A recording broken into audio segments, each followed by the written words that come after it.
Hello everyone. In this video we will learn how can we use filter formula to filter multiple criteria from our data instead of manually filtering all the times. Let's get into the video. So in this example I have some data, department, area code, name, country and salary.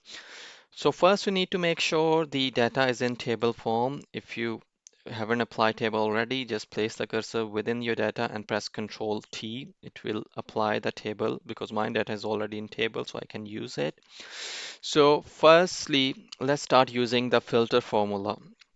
So is equal to filter, press tab. The first one is array. Array mean your data table. So I will just select here and it will select the whole data for me, comma.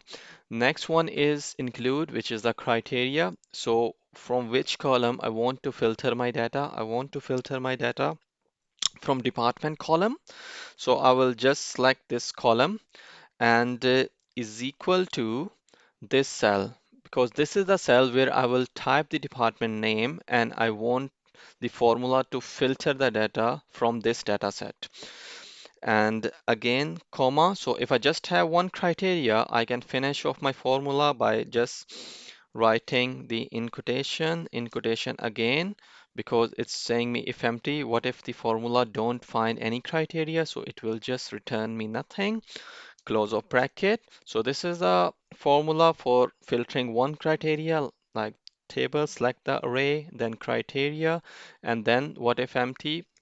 What if empty, like if you don't find any criteria, then press enter.